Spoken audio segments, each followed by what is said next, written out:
NBA season starts today. That's right, tonight, 7 p.m.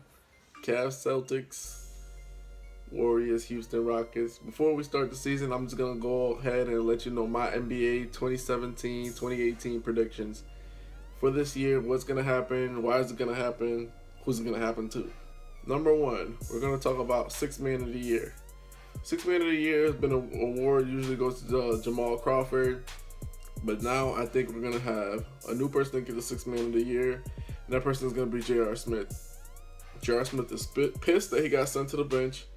And he's going to light it up when he gets off the bench. He's going to be a flamethrower. He's going to be a la Vinny the Microwave Johnson. He's going to be balling straight fire.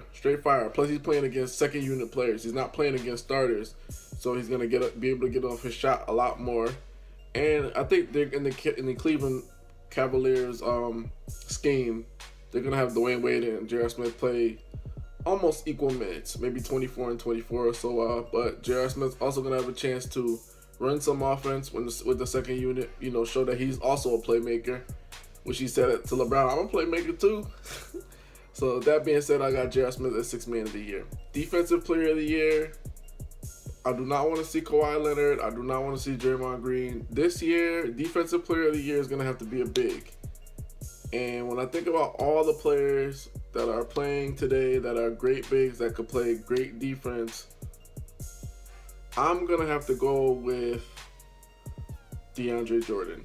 I believe DeAndre Jordan, he gets enough blocks. He's able to slide his feet enough. I think he will get the Defensive Player of the Year award. The reason I say this is because of, number one, voter fatigue. We always voted for Kawhi Leonard and Draymond Green, and the bigs have to really step up, and they do. Like, I feel like, Dwight Howard and DeAndre Jordan and, even Marc Gasol, those guys do get numbers in terms of rebounding and block shots and stuff, but people just overlook them. This year, I think the big men will make some kind of resurgence, and the most athletic and the one that gets a lot of blocks is DeAndre Jordan. I think Doc Rivers is going to allow him to run some more plays through his number. So call his number, and on top of that, his offense is going to go up, which is also going to increase his defense. We all know he's a great defender. He gets a lot of block shots, so I'm going to go with DeAndre Jordan as Defensive Player of the Year this year. Rookie of the Year. Rookie of the Year is one of those awards where it's almost a popularity contest. But this year, in my opinion, there's no contest. Like, a lot of people are choosing Lonzo Ball to become the NBA Rookie of the Year this season. No, scratch that. It's Dennis Smith Jr. That kid can run an offense.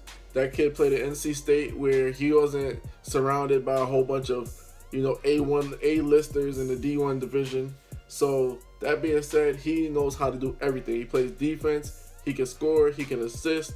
He can run a team. You put him with veterans like Dirk and a veteran coach in Rick Carlisle, I think he's going to flourish. The game has turned into a lot of pick and roll this, pick and roll that. Dennis Smith Jr. is a monster of the pick and roll. He's very athletic. He can cross you up. He can shoot the J. There's nothing he can't do. Like, Lonzo Ball, he's a great assist man. He's very athletic, but he's not a great shooter. And, Lonzo's a great passer as well, but so is Dennis Smith Jr. And Lonzo's defense is a little suspect in my opinion, but we'll see going forward. But Dennis Smith Jr. is going to get the MVP award, hands down, easily. Now we're going to go to the award for NBA MVP. MVP. Listen, man, this is the year that Kawhi Leonard gets his MVP. He already has a finals MVP. Now he needs to get his regular season MVP. Kawhi Leonard is very dominant. He's very efficient. One of the few things that people don't understand, efficiency is key. That's one of the reasons why Stephen Curry won one of his MVPs. He was part of the 50-40-90 club, and he was just balling out of control. And him hitting over 50% of his shots put his team always in a great position to win. That's why they won 73 when it went 73-9. Kawhi Leonard's efficiency alone is a stat for MVP, point blank period. He is one of the most efficient players to ever touch the league, and he does tough moves, but he gets himself open a la Michael Jordan. Like Michael and Kobe, like 1A and 1B, but the difference between Michael and Kobe, Michael always took easier shots. Like he always could free himself up for easier shots. Kobe always had to take the difficult route, shooting in 2 and 3 and 4 people's faces, which doesn't make any sense. Kawhi Leonard is always getting easier shots. His Spurs are reloaded. He's pissed that Zaza Pachulia basically took him out of the playoffs. Even though, to me, it seemed a bit unintentional, but, you know, Zaza has a reputation. Once you have a reputation, it gets thrown out the window. Because that can happen to anybody. Anybody can slide underneath you, especially if they're not an athletic player and they're trying to close you out. So, that being said, Kawhi's pissed about that. Greg Popovich is pissed about that. Kawhi Leonard basically was able to take the playoffs off, kind of nurse his wounds, and now, with everybody kind of in place, LaMarcus Aldridge signs his contract for 3 years, $72.3 million. Now it's like, okay, we kind of been together like a year or two.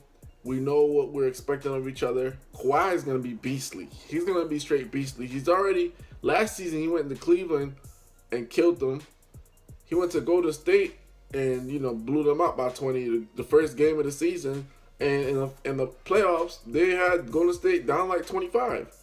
So Kawhi Leonard right there, that's a bad man. That's my pick to get the NBA MVP. If you disagree with me, you want LeBron to get his 5th, whatever. I don't even think LeBron's going to be playing that many games this season. I think he's going to fake a whole bunch of injuries, and that's going to basically take him out of the running. He always takes himself out of that running so he can get in the running of the NBA Finals, which makes sense. Top bold prediction.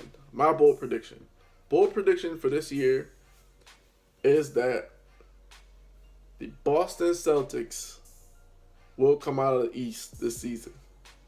The only reason I say that it's a really bold prediction.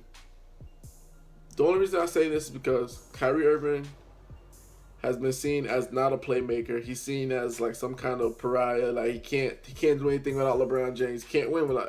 Guys are saying he can't win without LeBron James. I feel like he has the ultimate chip on his shoulder. Somewhat like how Kobe did with Shaq. And we all saw how that happened. They broke up. Shaq won 1. Kobe won 2 more.